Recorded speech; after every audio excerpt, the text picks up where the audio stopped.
মোহাম্মদ আবুল হোসেন। আমি পানিজান ইউনিয়নে বলজাটা গ্রাম।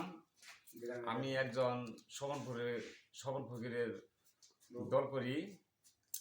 আমার অনেক দিন আগে থেকে মোহাম্মদের গ্রুপের সাথে দণ্ডবাজি হয়েছে।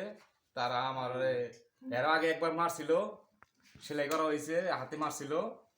আবার একে একে আমার 2-3বার হুমকি দিয়ে গেছে। এরপরও আবার আমার দ্বিতীয়বার আমাকে মাথা ভাবে অত্যাচারী রাত্রে বেলা আমাকে মারধর করছে। এটা কারা, তারা কারা, নাম কোন? হ্যাঁ, এটা এই ছিল খোয়াজের বলা আমিনুর, বেলাল হোসেন, এই তারপরে আপনার মিজান, তারপরে অনেকেই, মানে আমি মাত্র পারা চিনতে পারিনি অনেকেই। আমি এটা দেশবাসী দনবাসীর পক্ষ থেকে আমি এটা বিচার চাই।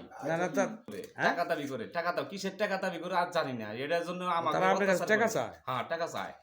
তাহলে আপনার তো আপনার যে দল স্বপন ফকির, উনি তো নির্বাচনে পাশ করছে। জি, ওনার দল করার পরেও আপনার অত্যাচার আসতেছে, আপনি বিষয়টা নিয়ে কোনো মামলা করছেন কিনা? হ্যাঁ, আমরা মামলা করছি, আমরা 2টা মামলা করছি। এটা আবার ওই যে জোর করে একটা অ্যামাউন্ট কাটিস করে নিছে সাদা কাগজে।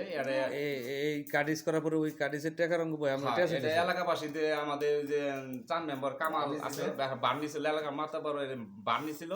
বান নেওয়ার পরে তারা না করছে, মাইদুর করেছে, আমরা মীমাংসা করে দিব। তারপরও তারা ওভারটেক করে, তারপরও তারা আমাদের মাইদুর আইতের বেলা মাইদুর করছে। আমার মাথা মানে ফাটিয়ে আলাইছিল, মানে মার একবারে আম্মাকেও আমার মাকেও। হ্যাঁ, 3-4 জনের মারছে, 3-4 জনের মারছে। হ্যাঁ, এলাকার বাসীর কাছে, দেশবাসীর কাছে এটা আমি সুস্থ বিচার চাই। এটা আমি এটা ধনবাড়ি মধুপুরে এটা শ্রবণ ফকিরে আমি এটা দৃষ্টি আকর্ষণ করে বলছি। আমি এটা আপনার কাছে এটা সুস্থ বিচার চাই।